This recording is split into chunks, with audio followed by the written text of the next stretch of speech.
బహుశా నేను బాగాలేదేమో అని నాకు బాగా, ఏంట్రా నేను అసలు సరిగ్గా రెడీ అవ్వలేదా, నన్ను చూడకుండా అందరూ అటు ఇటు చూస్తున్నారని కొంచెం. అలా ఏం లేదండి, జస్ట్ జోక్ చేస్తున్నాను అంతే. నన్ను చూడండి, ఓకేనా? డిస్టర్బెన్స్లు వస్తాయి, గమనించండి. వాక్యంలోకి అడుగు పెట్టే ముందు ఈ ఒక్క మాట చెప్పి వాక్యంలోకి వెళ్ళిపోతాను. మనం ఒక దాన్ని చూస్తున్నప్పుడు పక్కకి తిరిగిపోవడం చాలా సులభం. సాతాను గడి ప్లాన్ కూడా అదే, పక్కకి తిప్పుతూ ఉంటాడు. క్రీస్తు వైపు చూడండిరా అంటే ఏం భలే ఉంది ఇది.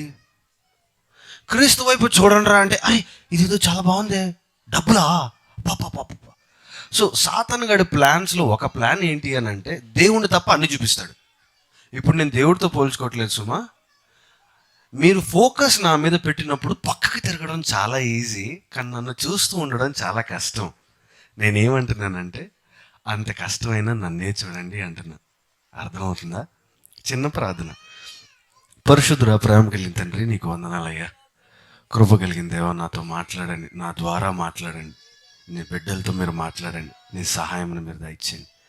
నువ్వు ఎంత మంచి దేవుడువో ప్రభా, నువ్వు ఎంత గొప్ప దేవుడువో ప్రభా, నేను పరిచయం చేయాలని ఆశపడుతూ ఉండగా నీవే నీ సహాయం మీరు అనుగ్రహించమని నజరేయుడైన యేసు నామములో వేడుకుంటున్నాం తండ్రి, ఆమేన్. లూకాసు వార్త 15వ అధ్యాయము.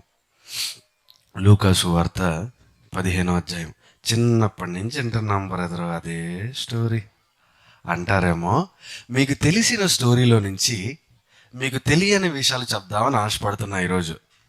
నా మాట జాగ్రత్తగా విన్నారా? మీకు తెలిసిన స్టోరీలో నుంచి, మీకు తెలిసిన ఉపమానములో నుండి మీకు తెలియని కొన్ని విషయాలు మీకు పరిచయం చేద్దామని ఆశపడుతున్నా. లూకాసు వార్త 15వ అధ్యాయము. నేను కూడా తెరుస్తున్నానండి మీతో పాటు. ఇది మొదటి వచనం నుంచి కొంచెం చదువుతారండి. ఒకప్పుడు సమస్తమైన సుంకరులను పాపులను ఆయన బోధ వినుటకు ఆయన దగ్గరికి వచ్చుచుండగా పరిసయ్యులను శాస్త్రులను అది చూచి ఇతడు పాపులు చేర్చుకుని వారితో కూడా భోజనము చేయుచున్నాడని చాలా సనుగుకున్నారట. సో ప్రాబ్లం ఏంటరా అంటే దేవుడు అందరితో మనలాంటి వాళ్ళతో కూర్చొని భోజనం చేస్తున్నాడు, అది వాళ్ళకి ప్రాబ్లం అయింది. అయితే వాళ్ళ హృదయాన్ని చూసిన దేవుడు ఒక విషయాన్ని చెప్తా ఉన్నాడు. ఈ అధ్యాయం మొత్తం చదివితే 3 ఉపమానాలు ఉంటాయి. ఈ 3 ఉపమానాల గురించి మీరు జీవితంలో ఎప్పుడో ఒకసారి వినే ఉంటారు. ఆ 3 ఉపమానాలు ఏంటి అంటే, సమయాన్ని బట్టి నేను త్వరగా ముందుకెళ్ళిపోతాను కానీ 3 ఉపమానాలు ఏంటి అంటే, మొదటి ఉపమానంలో 100 గొర్రెలు ఉంటే ఒక గొర్రె తప్పిపోద్ది.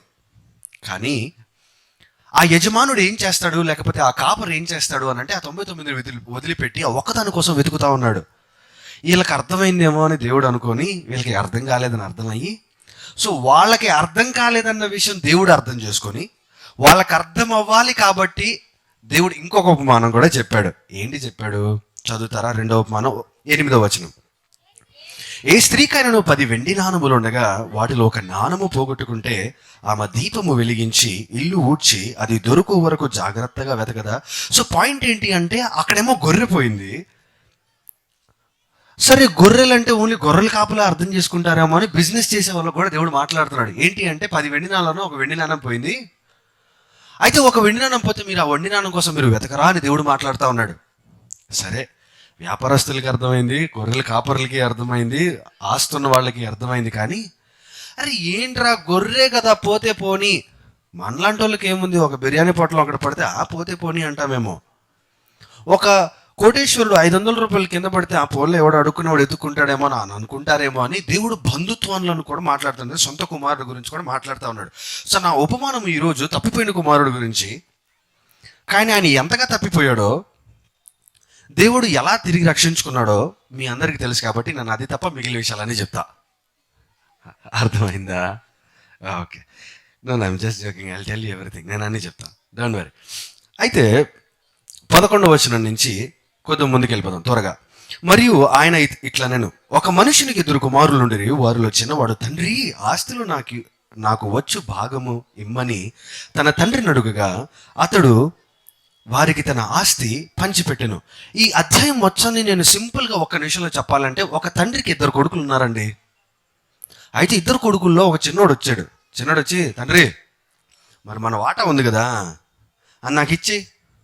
తండ్రి ఎందుకు అన్నాడు. నీకెందుకు, నాకు ఇచ్చే అన్నాడు. సరే అని తీసుకొని పోయాడు. తండ్రి సైలెంట్గా ఉన్నాడు. కొడుకు పోయాడు. పోయి ఏమన్నా మంచి పనులు చేశాడా అంటే డబ్బులన్నీ పాడు చేశాడు. చెడు స్నేహితులు, చెడు వ్యాపారాలు, దుష్ట సాంగత్యంతో డబ్బులన్నీ పాడు చేశాడు. సరే అయిపోయిందిలా అనుకుంటే చివరికి పోతే దాని తర్వాత డబ్బులు అయిపోయిన తర్వాత కరువు వస్తుంది. ఒక విషయం గుర్తుపెట్టుకోండి, మీ దగ్గర డబ్బులు ఉంటే మీకు కరువు ఉన్నట్టు కాదు. అంతేనా? ఎందుకంటే ఈ లోకం ఏమంటదంటే డబ్బు ఉంటే చాలని అంటది.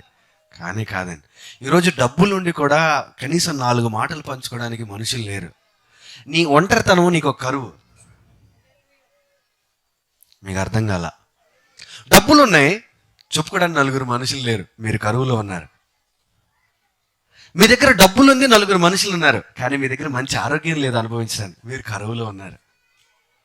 మీ దగ్గర మంచి ఆరోగ్యం ఉంది, డబ్బులు ఉంది, 4 మనుషులు ఉన్నారు, కానీ లోపల సమాధానం లేదు, మీకు దేవుడు లేడు, మీరు కరువులో ఉన్నారు. సరే, తప్పిపోయిన కుమారుడికి ఏ కరువు వచ్చిందో చూస్తే, తప్పిపోయిన కుమారుడికి మామూలుగా అందరికీ తినడానికి లేని కరువు ఉంది చూసారా, ఆ కరువు వచ్చింది. భౌతిక సంబంధమైన కరువు వచ్చింది. కరువు వస్తే ఏం చేయాలో అర్థం కాల. డబ్బులు కూడా ఎగిరిపోయి, స్నేహితులు కూడా జంప్ అయిపోయారు. మనోడు తిరిగి బ్యాక్ టు సెన్సెస్ వద్దాం అనుకున్నాడు, కానీ మధ్యలో ఒక సీన్ జరిగింది. ఏంటి అని అంటే, ఇంక ఏం చేయాలో అర్థం కాక ఒక చోట ఉద్యోగానికి జాయిన్ అయ్యాడు. ఆయన పందులు ఉన్న ఆయన దగ్గర ఉద్యోగానికి జాయిన్ అయ్యాడు. మనోడికి ఆయన ఓనర్ తిండి పెట్టలా. మనోడికి ఏం తినాలో అర్థం కాల. జీతం ఇంకా పడలా. ఆ జీతం పడిన వాళ్ళకి తెలుస్తుంది ఆ బాధ ఏంటో. నవ్వుతున్నారంటే మీకు చాలా మందికి ఎక్స్పీరియన్స్ ఉంది. Okay, I will go fast. Yeah, అయితే డబ్బులు పడలేదని చెప్పేసి ఇంతకీ ఏం తినాలో అర్థం కాక పందులు తినే పొట్టు తిన్నాడు. అయితే మనోడికి జ్ఞానోదయం అయింది. అరే ఏం జ్ఞానోదయం అయిందంటే, తండ్రి దగ్గర పనోళ్ళకి సమృద్ధిగా ఫుడ్ ఉంది కదా, నేను నా తండ్రి దగ్గరికి వెళ్ళి పనోడుగా ఉంటాను అనుకున్నాడు. కానీ తిరిగి వచ్చినప్పుడు తండ్రి పనోడుగా చూడలేదు, ఆ తండ్రి కొడుకుని కొడుకుగానే చూశాడు. ముద్దు పెట్టుకున్నాడు, ఉంగరం తొడిగాడు, చెప్పులు మార్చాడు, మంచి బట్టలు వేసాడు, భోజనం పెట్టాడు. పెద్ద కుమారుడితో మళ్ళీ లోపల విందు జరిగిస్తా ఉన్నాడు. అరే నా కొడుకు తిరిగి వచ్చాడు రా, విందు చేయండి అన్నాడు. సరే అని విందు చేశారు. అంట్లో మంచి మంచి మ్యూజిక్ వినిపిస్తా ఉంటే లోపల పెద్ద కొడుకు వచ్చాడు. ఏంటి తండ్రి ఏం చేస్తున్నావు? అరే నాయన నువ్వు ఇక్కడే ఉన్నావు, చిన్నోడు తప్పిపోయి దొరికాడు, కొంచెం ఏం కాదులే, నీకు ఆల్రెడీ ఉంది కదా అనేసి అన్నాడు.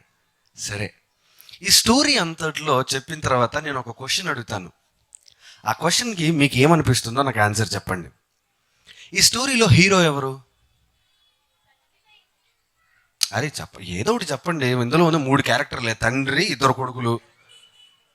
ఆ పందుల ఓనర్ పక్కన పెట్టండి, ఆయన జీతం కూడా ఇలా. ఎవరండి హీరో స్టోరీకి? ఇది నిజంగా జరిగిన కథ కాదు, ఇది ఒక పారబుల్, ఉపమానం. ఇది క్రీస్తు వారు ఉపమానం చెప్తా ఉన్నారు. ఇది ఒక స్టోరీ, ఇది ఒక ఎగ్జాంపుల్. ఈ ఉపమానానికి హీరో ఎవరండి? చిన్న కొడుకే హీరో అంటున్నారు ఆంటీ గారు. ఇంకా అమ్మా, అరే వాళ్ళ తండ్రి, మరి మీరేమంటారమ్మా? వాళ్ళ తండ్రి అంటున్నారు. ఓకే, మీరు అమ్మ తప్పిపోయిన కుమారుడు అని స్టోరీకి హెడ్డింగ్ పెట్టారమ్మా. హీరో ఎవరు? అరే అమ్మా, హీరో ఎవరమ్మా తప్పిపోయిన కుమారుడు స్టోరీలో? తప్పిపోయిన కుమారుడు అని ఎంతమంది అంటారు? మీ అందరు గోంగూర పచ్చడిలో కాలేశారు. తండ్రి హీరో. ఈ ఉపమానానికి తప్పిపోయిన కుమారుడు అని దేవుడు టైటిల్ పెట్టలా, ఈ రచించిన వాళ్ళు మాత్రం టైటిల్ పెట్టారు. అరే తప్పిపోయినోడు హీరో ఎట్లా అవుతాడు? మీకు ఒక విచిత్రమైన విషయం చెప్పనా? ఈ తప్పిపోయిన కుమారుడు అని హెడ్డింగ్ ఎందుకు పెట్టారంటే, తండ్రి దగ్గరికి తిరిగి వచ్చాడేమో కానీ తన హృదయం ఇంకా తప్పిపోయే ఉంది. తండ్రి దగ్గర పనోడులాగా ఉంటే జీతం దొరుకుతుందన్న ఉద్దేశంతో వచ్చాడు, కానీ నా తండ్రికి కుమారుడుగా ఉంటే తండ్రికి నన్ను కొడుకుగా చూసుకుంటాడు రా, నా తండ్రి మంచోడు రా, వీడి జీతమైనోడులా కాదురా, నా తండ్రి బాగా చూసుకుంటాడన్న ఉద్దేశంతో కొడుకు తిరిగి రాలేదు. పనోడుగా ఉందామని వచ్చాడు, తప్పిపోయాడు. ఇంకా అతను హీరో ఎలా అవుతాడు? ఉద్దేశంతో సరిగా లేకపోయినా, జీవితము సరిగా లేకపోయినా, తన బ్రతుకు సరిగా లేకపోయినా, తన యవ్వనము సరిగా లేకపోయినా, తన సాక్ష్యము సరిగా లేకపోయినా, మొత్తం పాడైపోయి మురికి వాడిగా కంపుకొట్టు తిరిగి వచ్చిన ఒక్క మాట కూడా కొడుకును కూడా మాట్లాడనివ్వకుండా కొడుకుని చూసి ముద్దు పెట్టుకున్నాడే, ఆ తండ్రి హీరో. అది నా తండ్రి అంటే. మీరు దేవుడి దగ్గరికి పాపం చేసినప్పుడు తిరిగి వస్తే, నేను ఏదో చెప్పేస్తే, మూలిగేస్తే, కన్నీళ్ళు కార్చేస్తే, ఓ బోరును ఏడిస్తే తండ్రి ప్రేమిస్తాడు అనుకుంటున్నారు. నీ ఏడుపును బట్టి దేవుడు నిన్ను ప్రేమించడు. నీ మూలుగును బట్టి దేవుడి ప్రేమ నీ మీద పెరగదు, తరగదు. నీకున్న స్థితి, కుమారుడుగా కుమార్తెగా నీకున్న అర్హతమైన స్థితి దేవుణ్ణి ప్రేమించేలా చేసింది. ఆయన ప్రేమించాడు, కండిషన్స్ లేకుండా ప్రేమించాడు. నువ్వు ఎవరైనా ప్రేమించాడు, ఎలా అయినా ప్రేమించాడు. కంపు కొడుతున్నా కూడా ఆ తండ్రి ఆ కుమారుడిని కౌగులించుకున్నాడు. ఆ తండ్రి నిజమైన హీరో అండి. అసలు ఈ తప్పిపోయిన కుమారుడు అని టైటిల్ ఎవరు పెట్టారు? నాకు ఒకసారి కూర్చోబెట్టి అడగాలని ఉంది. ఏం అడగాలని ఉంది? ఏంటి తప్పిపోయింది? ఏమన్నా తెరణాలా? తప్పిపోతే దొరకడానికి కావాలని పోయాడు. తప్పిపోవడం అంటే తెలియకపోవడం. మనడు తెలిసిపోయాడా, తెలియకుండా పోయాడా? నేను రాసిన వాళ్ళు విమర్శించట్లేదని, నా ఒపీనియన్ చెప్తున్నా. తెలిసి తెలిసి తెలిసి తెలిసి తెలిసి తెలిసి తెలిసి తెలిసి తెలిసి తెలిసి తెలిసి పాడైపోతున్న వాళ్ళు ఎంతమంది లేరండి? తెలిసి నష్టపోతున్న వాళ్ళు ఎంతమంది లేరు? తెలిసి పాపం చేసే వాళ్ళు ఎంతమంది లేరు? అన్ని ఇది తప్పు అని తెలిసిన ఆ తప్పుట్లో కాళ్ళు పెట్టేవాళ్ళు ఎంతమంది లేరు ఈరోజు? ఒకసారి పరీక్షించుకోండి. మీరు ఎవరైనా ఉన్నారేమో. తప్పిపోయిన కుమారుడు తప్పిపోయాడు. తప్పిపోయిన కుమారుడికి గురించి, మనోడి గురించి ఒక విషయం చెప్పాలి అంటే, మనోడికి ఆస్తిని కాపాడుకునే క్యారెక్టర్ లేదు, కానీ ఆస్తిని అడిగే హక్కు మాత్రం ఉంది. He has the right for the inheritance, but he doesn't have the character to maintain the inheritance. తండ్రి నాకు డబ్బులు ఇవ్వంటే తండ్రి ఇచ్చాడు డబ్బులు. తన కుమారుడు అన్న అర్హతని బట్టి పొందుకున్నాడు, కానీ దాన్ని మెయింటైన్ చేసుకునే క్యారెక్టర్ లేదు. ఈరోజు క్రీస్తు రక్తము ద్వారా కడగబడిన మనము, పరిశుద్ధతలో నిలబడే మనము, క్రీస్తు రక్తము ద్వారా నీతిమంతులుగా మార్చబడిన మనము, విశ్వాసులుగా తీర్చబడిన మనము, పరలోకము నుండి దూతలతో సైతం మాట్లాడగలిగిన మనము, ఈ సృష్టిని శాసించగలిగిన అర్హత పొందుకున్న మనము, యేసు క్రీస్తుని బట్టి అర్హత పొందుకున్నాం కాబట్టి జరుగుతుంది తప్ప, ఈరోజు ఎంతమంది తమకు ఇవ్వబడిన నీతిని లెక్కప్ప చెప్తున్నారు చెప్పండి? నీ పరిశుద్ధమైన జీవితమును ఆయన నూతనంగా నిన్ను జన్మించిన తర్వాత, నీతి అన్న వస్త్రము ఆయన తొడిగిన తర్వాత, పరిశుద్ధాత్మ దేవుడు నీ మీదకు వచ్చిన తర్వాత, ఆయన నిన్ను ఆశీర్వదిస్తున్న తర్వాత, ఆయనకి బిడ్డలం కాబట్టి ఈరోజు బతుకున్నావు. లేకపోతే మనలో ఎవరికైనా క్యారెక్టర్ ఉందా నిలబెట్టుకోవడానికి? మనకివ్వబడిన అర్హతని, మనకివ్వబడిన స్వాస్థ్యమును, క్రీస్తును ధరించుకున్నామండి. మనం ఎవరికైనా క్యారెక్టర్ ఉందా? నీకు ఇవ్వబడిన దాన్ని కాపాడుకునే క్యారెక్టర్? కుమారుడిగా మార్చబడ్డావు, క్రీస్తు రక్తంలో కడగబడ్డావు అన్న ఒకే ఒక కారణాన ఈరోజు దేవదూతలు కూడా నువ్వేమైనా చెప్తే చేస్తాయి. కానీ అంత గొప్ప స్థితి, అంత గొప్ప ఉన్నతమైన స్థితి దేవుడు మనకిస్తే దాన్ని కాపాడుకునే క్యారెక్టర్ అంతమందికి ఉంది. He doesn't have the character to maintain the inheritance. తనకి ఇవ్వబడిన ఆస్తిని కాపాడుకోగలిగిన, తనకి ఇవ్వబడిన ఆస్తిని మల్టిప్లై చేయగలిగిన, తనకి ఇవ్వబడిన ఆస్తిని ఉన్నత స్థితిలోనికి తీసుకెళ్ళగలిగిన, లేకపోతే వ్యాపారం చేసి అభివృద్ధి పొందగలిగిన క్యారెక్టర్ లేనోడు. కానీ నేను తండ్రి కుమారుణ్ణి కాబట్టి పొందుకున్నాడు. ఈరోజు నీకు ఇవ్వబడిన రక్షణతో ఏం చేస్తున్నావు? లెక్కప్ప చెప్తున్నావా? క్యారెక్టర్ ఉందా? సంసోనుతో కూడా అదే ప్రాబ్లం. వాగ్దానంతో పుట్టాడు, లేకపోతే కారణంతో పుట్టాడు. కారణ జన్ముడు కాబట్టి అతనికి ఆ బలం ఉండింది అంతే. దాన్ని మెయింటైన్ చేసే క్యారెక్టర్ లేదు, అందుకే పోగొట్టుకున్నాడు. అందుకే గుండు కొట్టేసిన తర్వాత గుడ్డోడుగా చెరసాలలో ఉన్నాడు. He doesn't have the character to maintain what he has got. తిరిగి పొందుకున్న తర్వాత దేవుడు ఉంటే మళ్ళీ పోగొట్టుకుంటాడనే ఒకేసారి చచ్చిపోయాడు. What is the use? తప్పిపోయిన కుమారుడు తప్పిపోయాడు. తప్పిపోయిన కుమారుడికి తన ఆస్తిని కాపాడుకోగలిగిన, తన ఆస్తిని మల్టిప్లై చేసుకోగలిగిన క్యారెక్టర్ అతనికి లేదు. నాకు ఇప్పటికీ ఆశ్చర్యం అనిపించేది, మిమ్మల్ని అడుగుతాను, మీకు తెలిసేమో నాకు చెప్పండి. తండ్రి కుమారుడికి ఆస్తి మొత్తం ఇచ్చాడా లేదా? ఏమండి, తన వాటా మొత్తం ఇచ్చాడా లేదా? ఏమో ఇచ్చాడా లేదా? ఇచ్చాడే కదా. ఇచ్చాడని ఎంతమంది అంటారు? ఇచ్చాడా లేదా? సో ఇప్పుడు నా పాయింట్ ఏంటంటే, కంపల్సరీ ఇచ్చే ఉంటాడు. ఎందుకు ఇచ్చే ఉంటాడు అనిపిస్తుందంటే, మనోడు తండ్రి దగ్గర గుమస్తాలకి భోజనం దొరుకుతుందని వచ్చేవాడు కదా. ఒకవేళ తనకి రావాల్సిన ఆస్తి తండ్రి దగ్గర ఇంకా మిగిలిపోయి ఉండుంటే ఏమనేవాడు తెలుసా? నా తండ్రి దగ్గర ఇంకా నాకు రావాల్సిన ఆస్తి ఉంది కదా, ఆ ఆస్తిని మరలా తెచ్చుకొని వ్యాపారం చేసి నేను ఈసారి బాగా బతికేవాడులే అనేవాడు. అంతేగాని తండ్రి బానిసల దగ్గర లేకపోతే పని వాళ్ళ దగ్గర ఫుడ్ ఉందని ఫుడ్ కోసం వచ్చేవాడు కాదు. అర్థమవుతుందా? అంటే మనం పని వాళ్ళకు ఫుడ్ కోసం వచ్చాడంటే కంపల్సరిగా తండ్రి ఆస్తి మొత్తం ఇచ్చే ఉంటాడు. నాదో ప్రశ్న, ఆస్తి అంతా ఇచ్చేశాడు కదా, మరి కుమారుడు తిరిగి వస్తే తండ్రి ఉంగరం పెట్టాడు, అది ఎవరిది? ఎవరిది? ఎవరిది? నేను మాట చెప్పనా, దేవుడు ఎంత మంచోడో తెలుసా?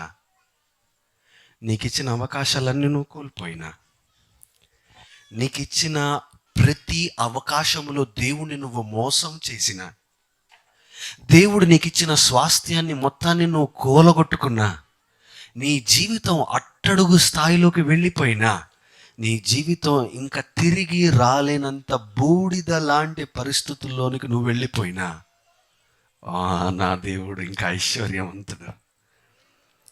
నువ్వు పేదవాడు అనుకుంటున్నావేమో, నీ పేదరికాన్ని తీర్చగలిగిన ఐశ్వర్యవంతుడు నా దేవుడు. నీ అక్కరలో, నీ అవసరతలో నిన్ను సమృద్ధితో నింపగలిగిన దేవుడు నా దేవుడు.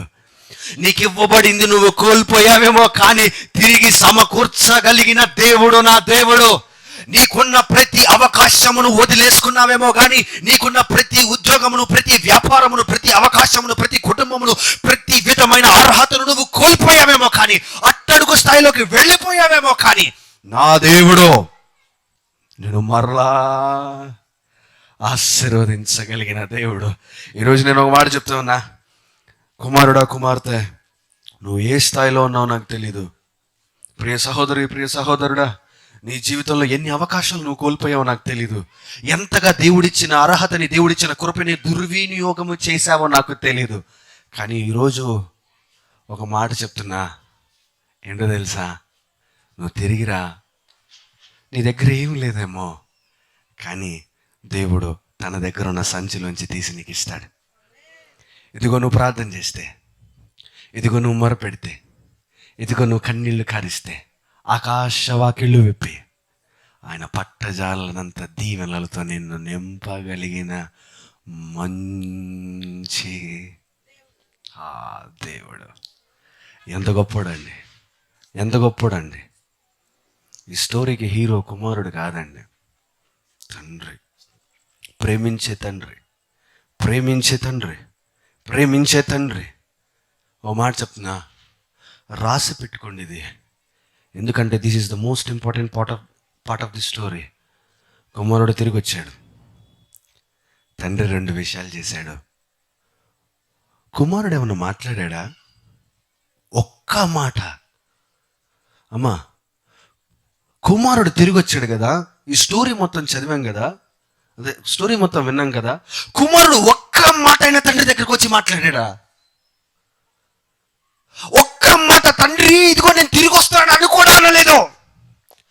తండ్రి దగ్గర కనుచూపు మేరలో కనపడంగానే తండ్రి వైపు అడుగు వేస్తున్నావు, అది చాలు ఆ తండ్రికి వచ్చి నిన్ను ముద్దు పెట్టుకోవడానికి. ఓ మాట చెప్పనా, కుమారుడు తిరిగి వచ్చినప్పుడు ఎలాంటి స్థితిలో తిరిగి వచ్చాడు? మురికి స్థితిలో తిరిగి వచ్చాడు, పందుల కంపుతో తిరిగి వచ్చాడు, తన జీవితంలో దుర్వాసనతో తిరిగి వచ్చాడు. కానీ కృపచూపుటకు ఐశ్వర్యవంతుడైన నా తండ్రి, ప్రేమించిన నా తండ్రి ఏం చేశాడో తెలుసా? నిన్ను కడగక ముందు నిన్ను హత్తుకున్నాడు ఆయన.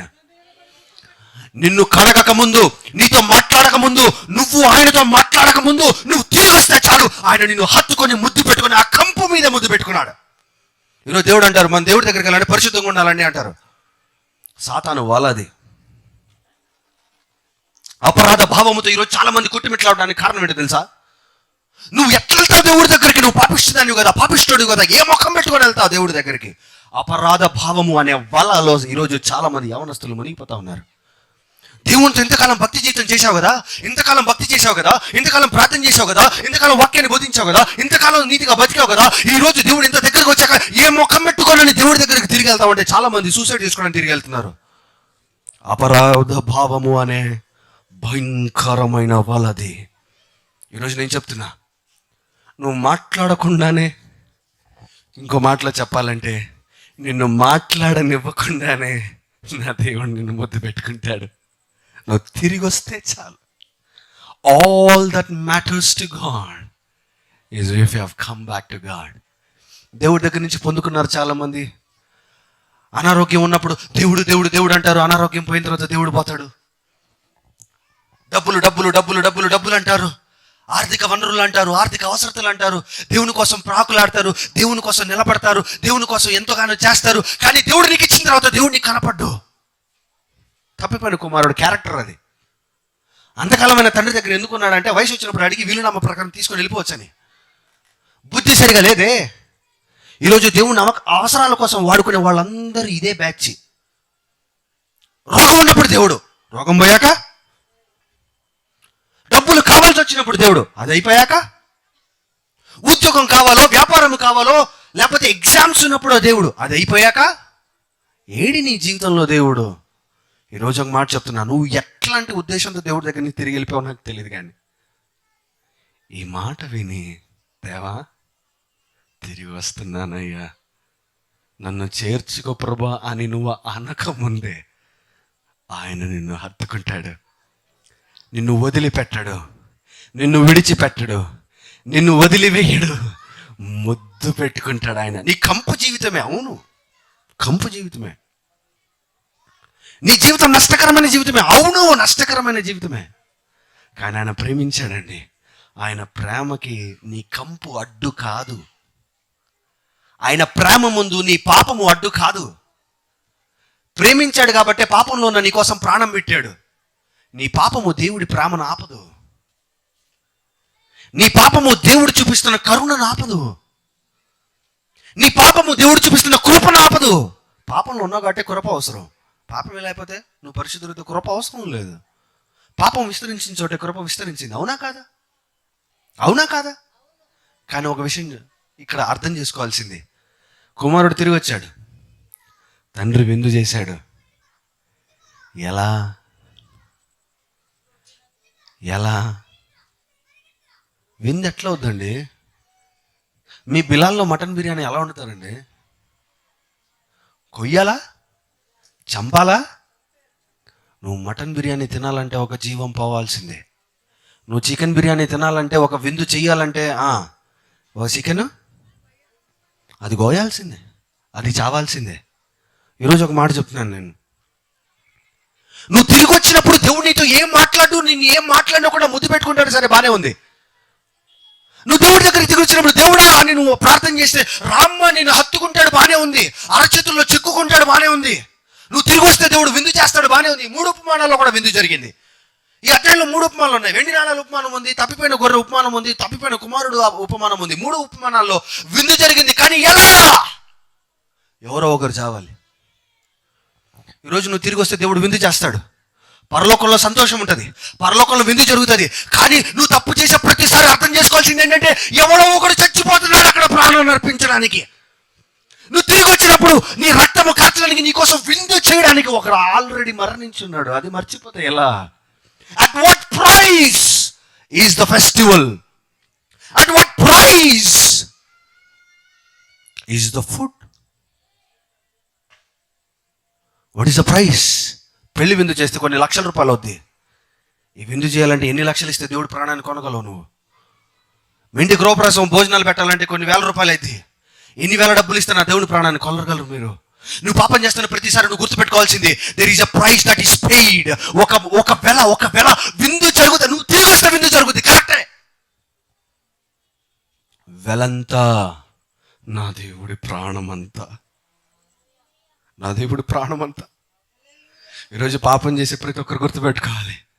పాపం అనే వల్ల పడే ప్రతి ఒక్కరు గుర్తుపెట్టుకోవాలి. పాపం అనే ముసుగులో చెలరేగిపోతున్న ప్రతి ఒక్కరు గుర్తుపెట్టుకోవాలి. ఈ లోక ఆశల వైపు తిరిగే ప్రతి ఒక్కరు గుర్తుపెట్టుకోవాలి. నువ్వు తిరిగి వస్తే కుమారుడా, నీవు తిరిగి వస్తే కుమార్తె, నిన్ను దేవుడు అంగీకరిస్తాడు, నిన్ను దేవుడు పోషిస్తాడు, నీకు తిరిగి ఉంగరాన్ని తొడిగిస్తాడు, తన ఆస్తిలో వాటా నీకు ఇస్తాడు. అన్ని బాగానే ఉన్నాయి, but what is the price? దాని వెలంతా నా దేవుడు ప్రాణమంతా. ప్రాణం పెట్టేశాడండి, ప్రాణం పెట్టేశాడండి, నా ప్రాణం పెట్టేశాడండి. ఆ తండ్రి తన దగ్గర ఉన్న శ్రేష్టమైందని చంపేశాడండి. కుమారుడు తిరిగి వచ్చాడని. ఏ ప్రభువా, విందు చేయకుండా తిరిగి తీసుకోలేవా? నో. జగత్ పునాది వేయబడక మునిపే తన ప్రాణాన్ని నీ కోసం పెట్టేసాడు ఆయన. స్పిరిచువల్ రంగంలో ఆల్రెడీ అయిపోయింది అది.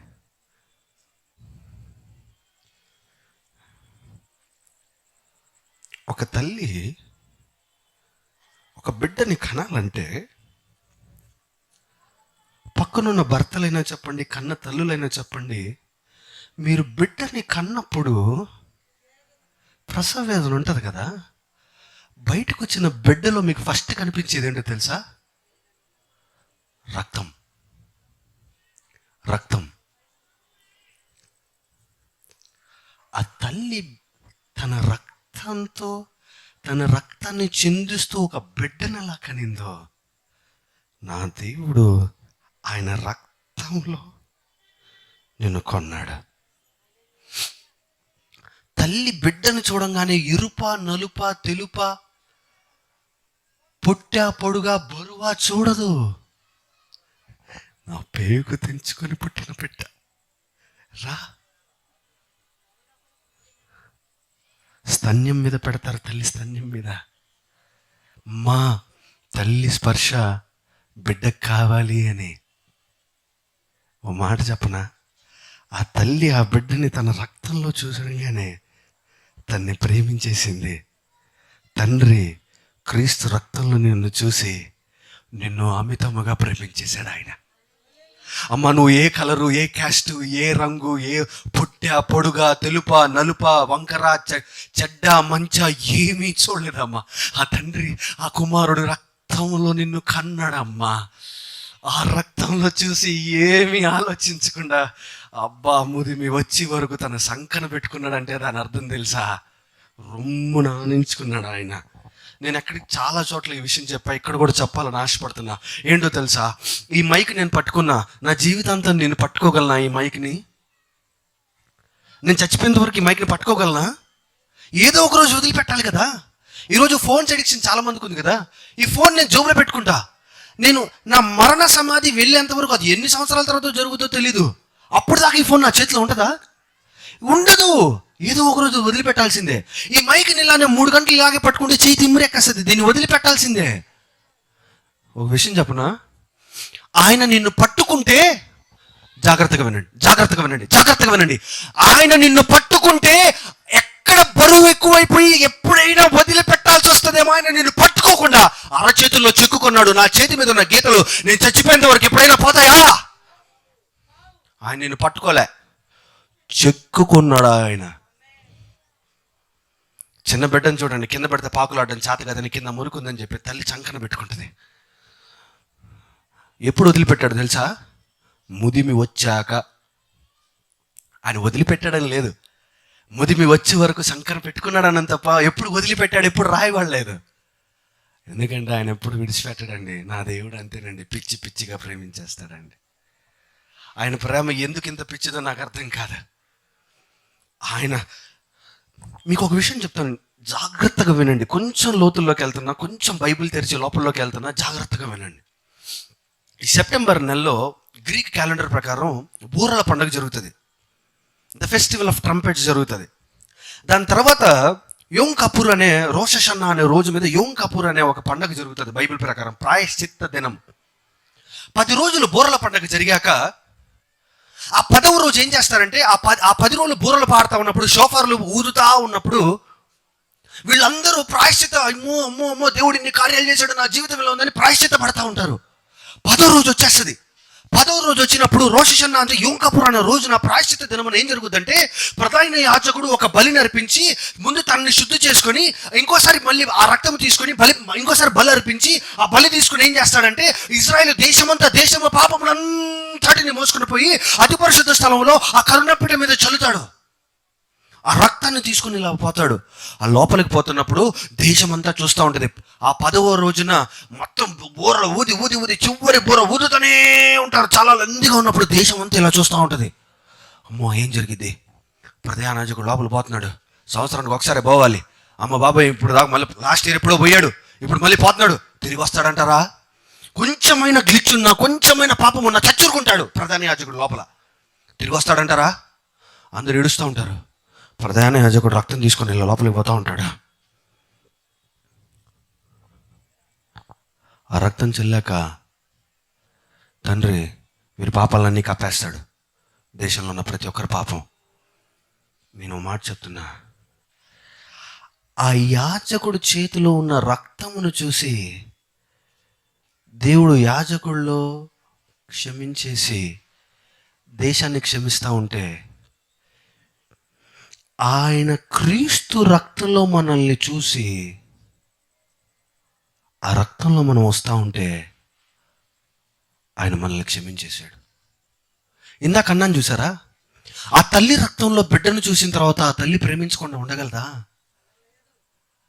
క్రీస్తు రక్తంలో నిన్ను చూశాక నువ్వు ఎలా ఉన్నా దేవుడు నిన్ను ప్రేమించకుండా ఉండగలడా? ఒక మాట చెప్పనా, ఇది రెడ్ కార్పెట్ అంటారు, ఇది రెడ్ కార్పెట్ అంటారు, అవునా కదా? కానీ తండ్రి దగ్గరికి కుమారుడు మనల్ని తీసుకెళ్ళడానికి ఏం చేశాడు తెలుసా? రెడ్ కార్పెట్ మీద మిమ్మల్ని వేస్తే మీరు చచ్చిపోతారేమో ఆయన బ్లడ్తో కార్పెట్ కప్పేశాడు ఆయన. ఈరోజు చీఫ్ గెస్ట్లు పైకి రావాలన్నా, స్టేజ్ మీదకి రావాలన్నా, స్టేజ్ నుంచి అక్కడి నుంచి ఇక్కడ దాకా రెడ్ కార్పెట్లు వేస్తారు. కానీ ప్రధాన యాజకుడు ఏం చేశాడో తెలుసా? అదిగో మన ప్రధాన యాజకుడు, మన కోసం మరణించిన ప్రధాన యాజకుడు వేరే బలి కాదు, ఆయనే చచ్చిపోయి ఆ బలిని తీసి ఆయన రక్తం తీసుకొని వచ్చేటప్పుడు ఏం చేశాడు తెలుసా? ఆయన రెడ్ కార్పెట్ ఇలా తండ్రి సింహాసనం మీద కూర్చొని ఉంటే ఆయన బ్లడ్ కార్పెట్ వేసేసాడు. ఆ బ్లడ్ కార్పెట్లో మనం వస్తూ ఉంటే వచ్చింది ఎవరని చూడలా, ఆ రక్తాన్ని చూశాడు, రాయ్యా అని పరలోకాన్ని రాసి ఇచ్చేసాడు మనకి. ఎంత మంచి దేవుడు అండి! డబ్బులతో కొనగలమా? డబ్బులతో మనం కొనగలమా? ఆయన గ్రీన్ కార్పెట్ కూడా కాదండి, అది బ్లడ్ కార్పెట్ అండి. అబ్బా బాబా, ఎంత ప్రేమించాడండి! ఊహకు మించి ప్రేమించాడు, అర్హతకు మించి ప్రేమించాడు, యోగ్యతకు మించి ప్రేమించాడు, మన తలంపులకు మించి ప్రేమించాడు ఆయన. తప్పిపోయిన కుమారుడు తిరిగి వచ్చాడు. విందు జరిగింది. What is the price? What is the price? What is the price? చచ్చిపోయాడు యేసుప్రభు. కానీ బాధ ఏంటో చెప్పనా, ఆయన ఇంకా చంపేస్తానే ఉన్నారు. ఆయన్ని చంపేస్తున్నారు, ఆయన నీ మీద పెట్టుకున్న ఆశని చంపేస్తున్నారు, ఆయన నీ మీద పెట్టుకున్న నమ్మకాన్ని చంపేస్తున్నారు. ఆయన రక్తంలో తండ్రి కుమారుడు రక్తంలో మనల్ని చూసి మౌనంగా ఉంటున్నాడండి. నువ్వు తిరిగి వచ్చిన ప్రతిసారి ఆయన నిన్ను చూస్తే నిన్ను ఎక్కడ చంపాలని కుమారుడు వైపు చూస్తున్నాడు. కుమారుడు అంటున్నాడు, తండ్రి వాళ్ళ మీద రావాల్సిన ఉగ్రత నా మీద వేసే ప్లీజ్. ఏ కుమారుడా వాళ్ళంటే అంత పిచ్చి? ఎందుకంటే నువ్వు నన్ను ఎంత ప్రేమించావో నేను వీళ్ళనంతే ప్రేమించానయ్యా. నేనంటే నీకెంత ఇష్టమో తండ్రి, వీళ్ళన్న నా మీద నాకంతే ఇష్టం. మరేమంటావు? వాళ్ళని చేర్చుకో, నన్ను చంపేయి. సాక్షాత్తు సెలువు మీద దేవుడు ఇదే చేశాడు. వాళ్ళని చేర్చుకో. కుమారుడు వాళ్ళు పాపిష్టి వాళ్ళు కదా, వాళ్ళని చేర్చుకో. కుమారుడు వాళ్ళు యోగ్యత లేని వాళ్ళు కదా, వాళ్ళని చేర్చుకో. కుమారుడు వాళ్ళు తప్పిపోయిన వాళ్ళు కదా, వాళ్ళని చేర్చుకో. కుమారుడు వాళ్ళు అర్హత లేని వాళ్ళు కదా, వాళ్ళని చేర్చుకో. మరి నువ్వేమంటావు? నన్ను చంపే. నా దేవుడు ప్రాణం పెట్టేశాడండి. ఎందుకంటే ఆయన కార్చిన రక్తంలో ఆ కరుణాపీఠం దగ్గరికి, తండ్రి సింహాసనం దగ్గరికి నువ్వు నడుస్తూ ఉంటే, ఆ సింహాసనం దగ్గరికి మనం ధైర్యంగా ఎలా వచ్చాం? భక్తుడు రాస్తాడు ఏమని నూతన నిబంధనలో, మనం కృపాసనము యొద్దకు, నన్ను చూడండి, మనం కృపాసనం దగ్గరికి ఎలా రావచ్చంట? ఏంటండి, మనం కృపాసింహాసనం దగ్గరికి ఎలా రావచ్చండి? ధైర్యంగా రావచ్చండి. ఎక్కడిదయ్యా నీకు ధైర్యం? ఆగో ఆ కార్పెట్. ఎక్కడి నుంచి వచ్చింది నీకు ఆ దమ్ము అనాలా, ధైర్యం అనాలా, మరి ఏమనాలి? ఆ తెగింపు అనాలా? సాక్షాత్తు దేవుడు. అమ్మో, దేవుడి దగ్గరికి రావడానికి నీకు ధైర్యమా? ఆ కార్పెట్ నీకు ధైర్యాన్ని ఇస్తుంది. ఆ కార్పెట్ ఆయన రక్తం. నా బాధ ఏంటో చెప్పనా, ఆయన ఆల్రెడీ చనిపోయాడు, అది అయిపోయింది. కానీ ఆయన మరలా సిలువేస్తూనే ఉన్నారు. నా బాధ యేసుక్రీస్తు చనిపోయాడని కాదు, ఆయన్ని మరలా గాయపరుస్తున్నారే, అది నా బాధ. నా బాధ ఆయన్ని అవమానిస్తున్నారని కాదు, ఆయన చనిపోయిన ఆయన్ని మళ్ళా గాయాలు రేపుతున్నారే, అది నా బాధ. తండ్రి ఉంగరం తొడిగాడు, ఎవరిది అది? తండ్రిది. అది కోల్పోయిన అధికారాన్ని దేవుడు మీకు ఇచ్చాడు, కోల్పోయిన సమాధానాన్ని దేవుడు మీకు ఇచ్చాడు. విచిత్రం ఏంట్రా అంటే, కుమారుడు తిరిగి వచ్చాడు కానీ తన బుద్ధి తండ్రి దగ్గరకు వస్తే ఆహారం దొరుకుతున్న బుద్ధితో వచ్చాడు కానీ తండ్రికి నిజంగా కుమారులాగా ఉందామని రాలేదు. ఈరోజు చాలా మంది క్రైస్తవులు చేస్తుంది ఇదే నా బాధ, ఇదే దేవుడి బాధ కూడా. ఏమైపోతుంది జీవితం?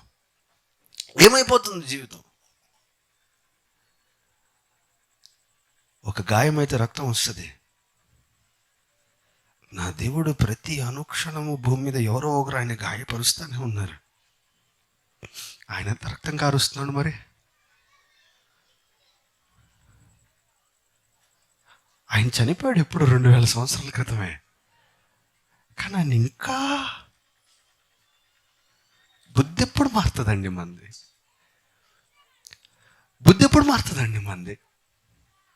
బ్రతుకులు ఎప్పుడు మారుతాయండి మనవి? తప్పిపోయాడండి కుమారుడు. మనం ఎప్పుడు దాకా మళ్ళీ తిరిగి వస్తామండి? ఆ యోమ్ కపూర్ రోజున ప్రధాన యాజకుడు ఒక దేశాన్ని కాపాడుకోగలిగాడు. ఈరోజు ప్రియ కుమారుడా, ప్రియ సహోదరుడా, ప్రియ సహోదరి, నీ జీవితం దేవుని కోసం నిలబడగలదా? నువ్వు నిలబడితే, ప్రధాన యాజకుడు ఆల్రెడీ ఫిక్స్ అయిపోయాడు, కానీ ఆయనకి యాజకులు కావాలి. హల్లెలూయా. ఆయన ప్రధాన యాజకుడు ఆల్రెడీ ఆయన ఉన్నాడు, మనకన్నా ముందు నడిచి వెళ్తున్నాడు ఆయన. ఆయనకి యాజకులు కావాలి. ఎవరైనా ఉన్నారు ఇక్కడ? బ్రదర్, ఆ యాజకత్వం నేను చేస్తాను బ్రదర్. నా కోసం మరణించిన దేవుని ప్రేమలో నేను మునిగిపోతాను బ్రదర్. ఆయన ఎంత మంచివాడండి. నేను ఒకరోజు కొన్ని షూటింగ్ పర్పస్ నిమిత్తము ఒక చోటుకి వెళ్తే ఒక సెలయేరు ప్రవహిస్తూ ఉంది నా ముందు, ఒక నదిలా ప్రవహిస్తూ ఉంది. నేను దాన్ని చూసి, ఎంత బాగుంది వాతావరణం, ఎంత బాగుంది ఈ జలప్రలయం అని కూడా సార్, జలపాతం. సారీ అండి, కొంచెం ఇంగ్లీష్ మీడియం, అందుకే మనకి. ఎంత బాగుంది ఈ జలపాతం అనుకుంటా ఉన్నా.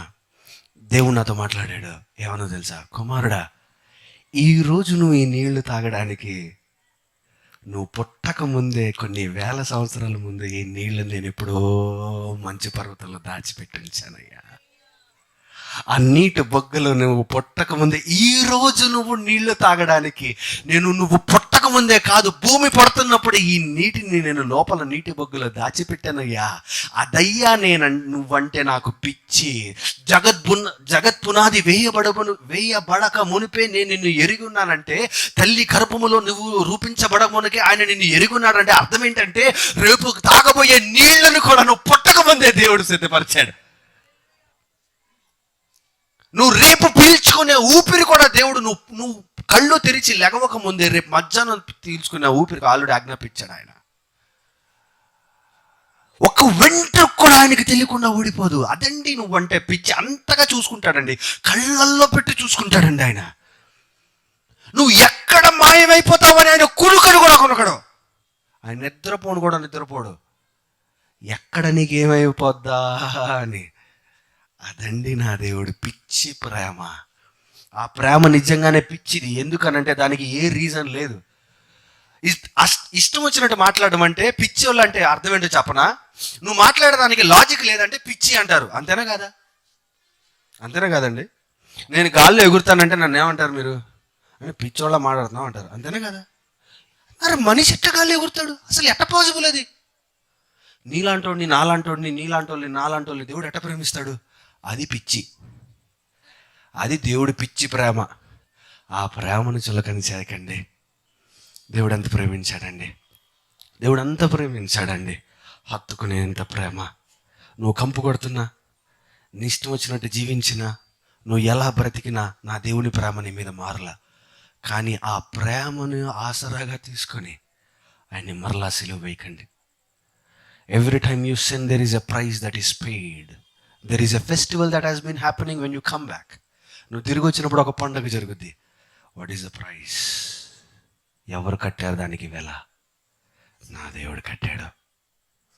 నా దేవుడు కట్టాడు. ఎంత ప్రేమ అన్నది. పదాలు సరిపోతాయా? మాటలు సరిపోతాయా? ఒక భాష సరిపోతుందా? ఎంత ప్రేమ అండి. లేచి నిలవబడండి. ఆయన నిన్ను ప్రేమిస్తాడని నువ్వు విన్నావు కదా, ఇప్పుడు తిరిగి చెప్పండి, దేవా నేను నిన్ను ప్రేమిస్తున్నానయ్యా. దయచేసి లేచి నిలబడండి, ప్రార్థన చేసుకుందాం. జీ మైనర్ అన్న, జీ మైనర్. ఇది నోరు తెరిచి ప్రార్థన చేయండి. దేవా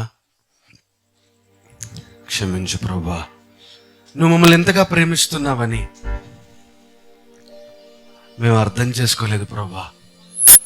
నువ్వు మమ్మల్ని ఎంతగా నీ హృదయం నిండా మమ్మల్ని పట్టుకున్నావని మాకు అర్థం కాలేదు ప్రభా. నీ ప్రేమను మేము వర్ణించలేమయ్యా. నీ ప్రేమను మేము వివరించలేం ప్రభా. ఆ తల్లి రక్తంలో ఎలా అయితే కనపడ్డాడో ప్రభా, కుమారుని రక్తంలో మేము కనపడుతున్నామయ్యా మీకు. ఆ తల్లి రక్తంలో బిడ్డను చూసినప్పుడు ఆ తల్లి ఎలా ప్రేమించిందో, క్రీస్తు రక్తంలో మమ్మల్ని చూసి అలా ప్రేమిస్తున్నామని మాకు అర్థమైపోయింది ప్రభా. ఇదిగో నాయన, ప్రధాన యాజకుడిగా నీవు మా కొరకు మరణించావు ప్రభా. ఈరోజు యాజకుడిగా మేము నిలబడాలని ఆశపడుతున్నాం. దేవునికి యాజకులు అవసరం. దేవుని కోసం నిలబడే వారికి దేవుడికి అవసరము. ఎందుకు? నశించిపోయే వారిని వెదకి రక్షించడానికి దేవుడికి నీ అవసరం ఉంది. హల్లెలూయా. ఏది నోరు తెరిచి ప్రార్థన చేయండి. దేవా నన్ను ప్రేమించినందుకు నీకు వందనాలు ప్రభా. నన్ను ప్రేమించి ప్రాణమే పెట్టావంటే నాకు కావాల్సింది ప్రతి అక్కర నువ్వు తీరుస్తావు నమ్ముతున్నానయ్యా.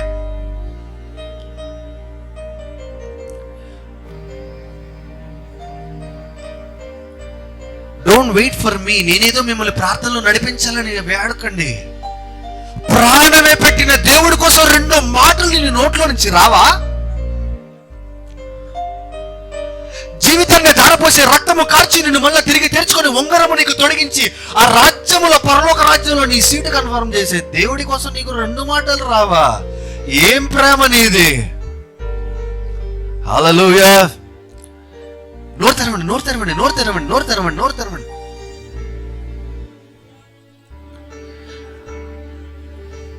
Hallelujah, hallelujah. Lord, I need your presence upon this place, Lord Father. Lord, I need your presence upon this place, Lord Father. Oh, I need your presence upon this place, Lord Father. Lord, I need your presence upon this place, Lord Father. Holy Spirit God, move upon this place. I ask the heavens open upon this place. పరలోకము తెరవబడుటయు, ఇదిగో ఆకాశము నుండి దూతలు దిగుటయు నాకు కనబడుచుందన్న ప్రకారముగా I request for an open heavens, Lord Father. Lord, hear my voice, my Father. My Father in heaven, hear my voice and rip open the heavens upon this place. దేవ ఆకాశమును మీరు ఇక్కడ తెరవమని వేడుకుంటున్నాము నాయన. ఎంతమంది అయితే ప్రార్థన చేస్తా ఉన్నారో, ఎంతమంది అయితే వారు నోరు తెరిచి ప్రార్థన చేస్తున్నారో ప్రభా, నీ ప్రేమ తాకుదల వారికి దయచేయండి ప్రభా. నీ ప్రేమలో నిలబడే కృప వారికి దయచేయండి ప్రభా. Lord, establish them in your love, Lord Father. నీ ప్రేమలో వారు నుంచొని పెట్టండి ప్రభా.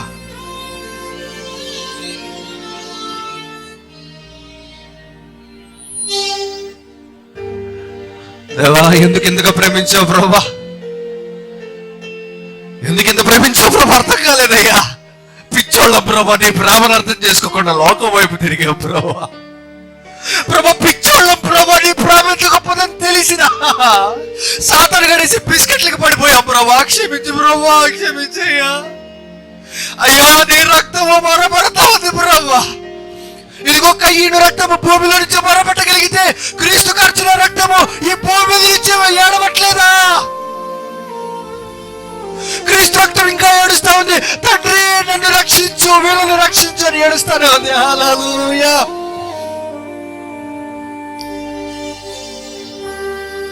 ఎందుకంతగా ప్రేమించావు ప్రభా? ఎందుకు మమ్మల్ని ఎంతగా చేర్చుకున్నావు ప్రభా? పట్టుకుంటే మేము వదిలేళ్ళిపో.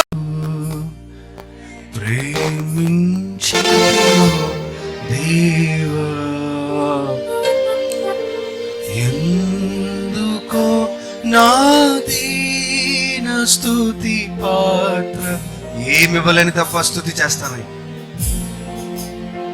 ఏమి ఇవ్వలేని ప్రభా స్తుతి చేస్తున్నాను నాయన. ఏమి చేయలేని ప్రభా ఇరుగో స్తుతి చేస్తున్నాను ప్రభా. ప్రేమించితివు దేవా అందుకో నా దీన స్తుతి పాత్ర. హల్లెలూయా యేసయ్యా ఎందుకో నన్నెంతగా నీవు ప్రేమించితివో దేవా అందుకో నా దీన స్తుతి పాత్ర. హల్లెలూయా యేసయ్యా. ఏది మీరు ప్రార్థన చేయండి. దేవా అందుకో ప్రభా, నా పాత్రను అందుకో ప్రభా. విరిగి నలిగిన ఈ పాత్రను అందుకో ప్రభా. విరిగిపోయి ఉన్నాను, నలిగిపోయి ఉన్నాను ప్రభా, కానీ దగ్గరికి తిరిగి వస్తున్నానయ్యా. నన్ను అందుకోయ్యా. నా చెయ్యి ఎవరు పట్టుకోవట్లేదు ప్రభా. కంపు కొడుతున్నానని జనాలు వదిలిపెట్టేశారు ప్రభా నన్ను. ఇదిగో కంపు కొడుతున్నానని నా స్నేహితులు వదిలిపెట్టేశారు ప్రభా నన్ను. నా బంధువులు నన్ను అర్థం చేసుకోకుండా నన్ను వదిలిపెట్టేశారు ప్రభా. నా భర్త నన్ను వదిలిపెట్టేశాడు ప్రభా. నా భార్య నన్ను వదిలిపెట్టేసింది ప్రభా. దేవా నా పిల్లలు నన్ను వదిలిపెట్టేశారు ప్రభా. అనాథాశ్రమంలో బతుకుతున్నావయ్యా. ఇదిగో నేను సరిగా లేనని సమాజం నన్ను వ్యతిరేకిస్తా ఉంది. నేను సరిగా లేనని ఈ లోకంలో వద్దనుకుంది ప్రభా. నన్ను క్షమించయ్యా, నన్ను చేర్చుకోయ్యా. ఆ కుమారుడు తిరిగి వస్తే సంకట పెట్టుకున్నావు కదా ప్రభా. ఆ కుమారుడు తిరిగి వస్తే ముద్దు పెట్టుకున్నావు కదా ప్రభా. ఇదిగో నీ దగ్గరకు వచ్చా ప్రభా. సహాయం దయచేయండి ప్రభా, సహాయం దయచేయండి ప్రభా. వదిలిపెట్టద్దయ్యా, వదిలిపెట్టద్దయ్యా, వదిలిపెట్టద్దయ్యా. అయ్యా నేను పాపిష్టుల జీవితం ప్రభా.